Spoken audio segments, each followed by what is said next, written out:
Chama kikuu cha ushirika Nyanza kimefanya mkutano wa 34 kwa kuwashirikisha wanachama wake kutoka vyama mbalimbali vya ushirika mkoa wa Mwanza kwa lengo la kujadili mwenendo wa chama hicho na mipango yake kwa mwaka huu wa 2026. Akizungumza katika mkutano huo wa 34, Katibu Tawala Wilaya Ilemela mkoani Mwanza, Mariam Msengi, amesema serikali itaendelea kushirikiana na vyama vya ushirika na kuweka mazingira mazuri ya vyama hivyo kuweza kujiendesha. Huku mwenyekiti wa bodi ya chama kikuu cha ushirika Nyanza, Leonard William, akisema tayari chama hicho kimeanza kubuni miradi itakayowanufaisha wanachama wake. Serikali inaendelea kuweka mazingira rafiki na wezeshi ili kuhakikisha vyama vya ushirika vinakuwa imara, vinajiendesha kwa ufanisi, uwazi na uwajibikaji, na vinaendelea kuwa chachu ya maendeleo ya wanachama na jamii kwa ujumla.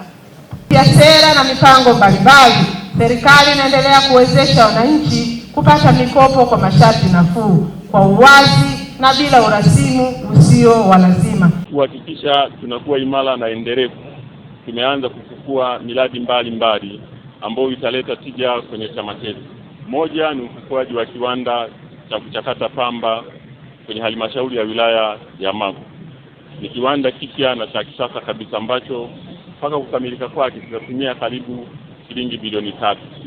Na hivi ninavyozungumza tayari baadhi ya mitambo imeshafika na mafundi wako site wanaendelea na taratibu za usimikaji wa mitambo hiyo. Kwa hiyo msimu wa pamba wa 25-26 chama kikuu cha ushirika cha Nyanza kitaingia sokoni kama mshindani na baadhi ya wanunuzi wengine, na italeta faraja kwa wakulima, maana watapata fursa ya kuuza pamba kwenye kiwanda chao wenyewe. Akizungumza katika mkutano huo wa 34 wa chama kikuu cha ushirika Nyanza, kwa upande wake mrajisi msaidizi wa vyama vya ushirika mkoa, Hilda Boniface, amesema baadhi ya viongozi wa vyama vya ushirika wameshindwa kusimamia vyama vyao. Wenye viti, simamieni vyama vyenu. Kuna baadhi ya wenye viti wamewaachia makatibu na makalani vyama kama vile sio vya kwao.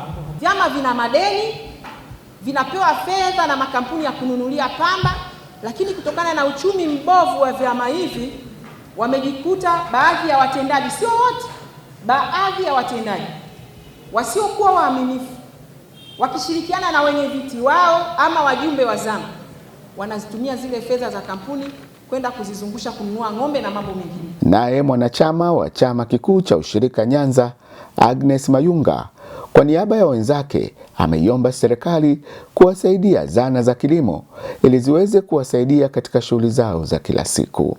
Ushirika ni mzuri na kwa kweli maendeleo yetu ni mazuri na kazi tunazofanya kwa kweli zinaleta tija.